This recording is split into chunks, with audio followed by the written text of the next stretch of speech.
This will be a snapshot of so-called myopia management. There's no point to it. I need to get out of it when I'm 2050 and then stay out of it. Here they talk about a bifocal contact lens, and they always talk about length. They never talk about you personally accurately measuring your refractive state. So here goes. Reducing levels of hyperopia in a 4 or 5-year-old, for instance, prior to the onset of myopia. You're looking at risk factors such as ethnicity, number of parents with myopia, etc.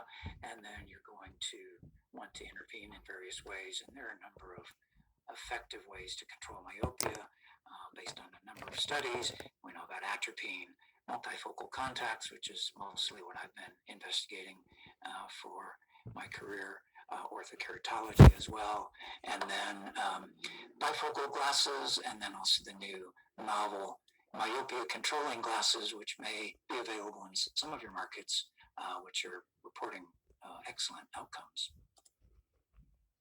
Just want to throw in, when I talk about myopia, I also like to point out that there seems to be, to me anyway, a lot of dry eye in these kids. This is a sibling pair, age 14, 15 or so, and there's just massive loss of meibomian glands in these patients sometimes, and it seems to me the same activities that can lead to myopia progression or onset can also lead to dry eye from digital device use, decreased blink frequency, and decreased closure when blinking. And so if you're looking at myopia and treating myopia, keep in mind that especially if you're treating with contact lenses, you may be exacerbating dry eye. So watch for dry eye in your myopia patients as well. So after many years of just detecting what I thought was an effective treatment in my practice, this was our first published paper of a identical twin pair that came into the practice, age 12, same level of myopia, and then they were randomly assigned in a double masked fashion to either single vision contacts or the AccuView bifocal. And you can see the dramatic difference after 1 year. The twin with the bifocal contact lens had a slight reduction in cycloplegic refraction, while the twin with the standard contact lenses almost doubled her myopia. We switched her to bifocal contacts in the second year. That's when we acquired our first optical biometer, and you can see there's a little change in the original twin, but not much more than the beginning, while the twin that was switched had a pretty substantial decrease in myopia, along with an axial length reduction. And this likely was the first time axial length reductions were reported in otherwise growing children. And it's something I've seen over the years, but often was not quite believed by many because it was so unexpected. This led to our randomized controlled clinical trial, also looking at AccuView 2 versus AccuView bifocals, low to moderate myopes, age 8 to 18, 78 subjects. We had manifest and cycloplegic and autorefraction axial lengths with the IOL master, and then also followed these patients after the formal end of the study to look to see what would happen in sort of real-world experience with these lenses. What we found at the time matched my expectations, but were quite shocking to people, I think, in that we found a 72% less myopia progression in the bifocal wearing group and 80% less axial length change in the bifocal group compared to single vision. And I'll point out, as you can see here, there is a significant number of patients at 6 months and 12 months that had decreases in cycloplegic refraction, along with decreases in axial length. Matter of fact, the oldest half of the population on average in this study had reductions in axial length as their average outcome. Now, without axial length measurements, which are precise and not subject to investigator bias, then that study would have been even more unbelievable than it was.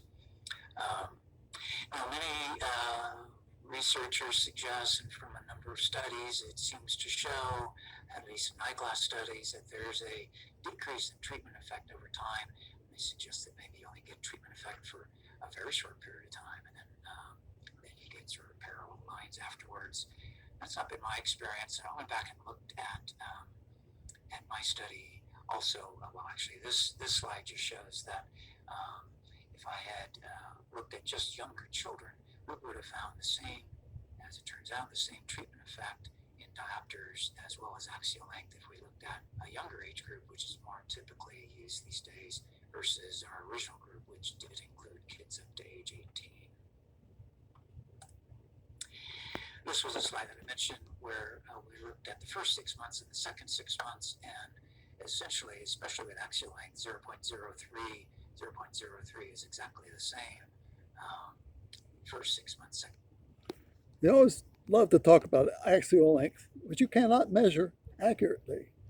You can only measure your refractive state accurately as an engineer using Snellen and test lens and doing it yourself as an engineer. Good engineers do this. Why they talk about length is because you don't know what they're doing, and they don't want you to know what they're doing. However, it's important to realize that they use the term a contact lens bifocal. I'm saying, why wait till you're myopic to start using a bifocal? That makes no sense at all. You want to start your prevention when prevention is possible, when your Snellen is 20/50 or 20/60, because that's your last chance. No, they want to wait till you're nearsighted, seriously. And then they want to tell you, slow down.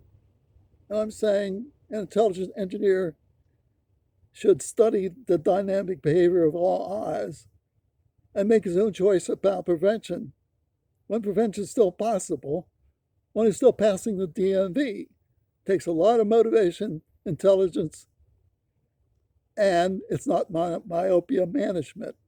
I'm not doing myopia management. I'm doing plus lens prevention management on myself by making very accurate refractive measurements, because there is no other way.